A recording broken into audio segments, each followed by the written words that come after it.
One, two, three, four. What's happening? I'm going to talk about practicing today. How practical of me. Practice makes perfect. That's what they say. Not entirely accurate. Perfect practice makes perfect is another take on that. It's, I think, an equally obligatory catchphrase. How about we just get down to breaking it down? And we'll save the question of perfection, in fact, for a philosophical conversation on another day. Breaking down your music is incredibly important. If you just play a song over and over again, hoping for the best, all you're going to end up doing is learning the mistakes. Think about it.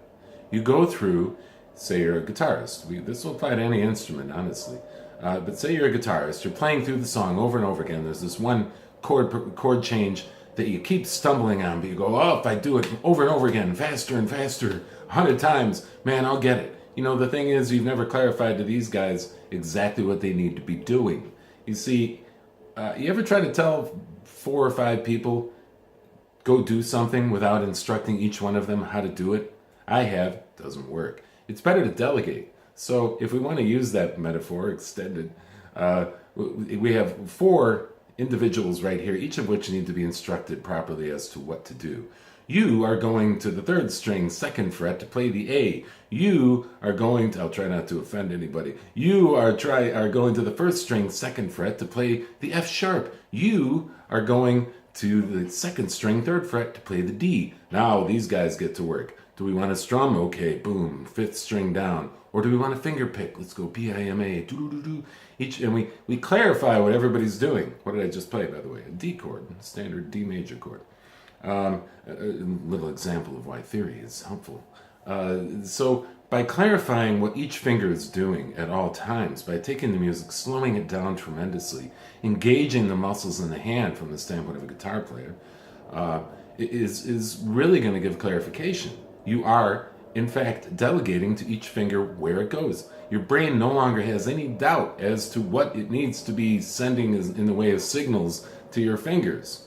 The same could be true with as a vocalist. If you're just going through willy-nilly, I'm singing, I'm singing, I'm singing, and I think I'm hitting the notes, then you end up coming into my studio and you're like, I can't figure out why I can't hit that note. And I go, well, have you broke it down? And you go, what?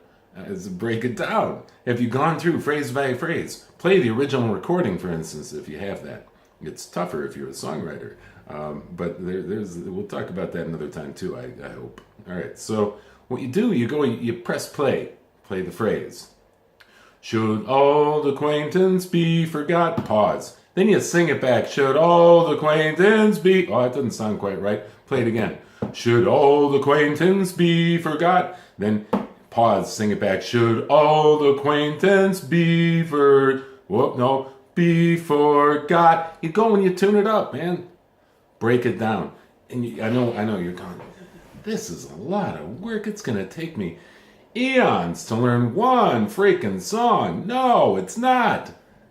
Because you're developing better habits, first song you do this to, you're going to spend a lot of time.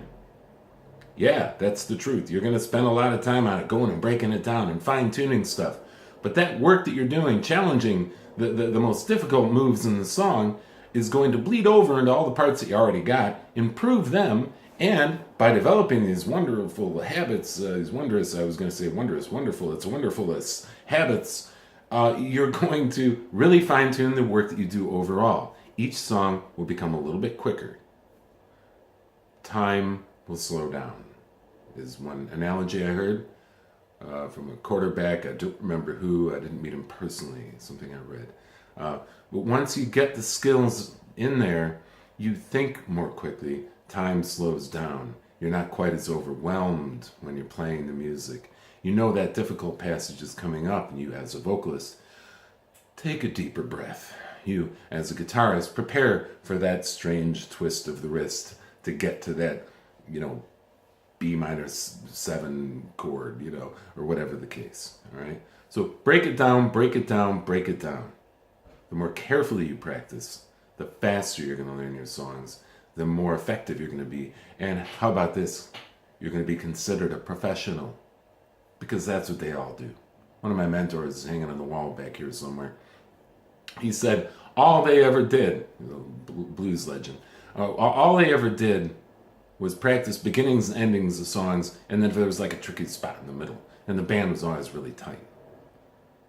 The tricky spot, the beginning, the ending, that's the next step when you're preparing for a gig.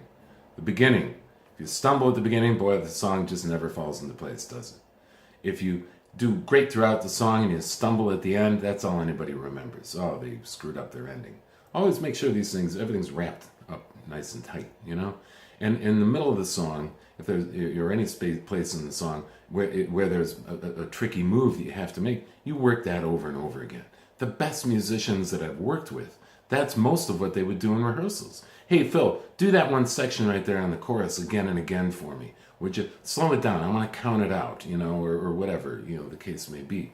To really tighten that up. Breaking it down, breaking it down, breaking it down. Whatever challenges you the most is your key to improvement. Go out there, have a great time.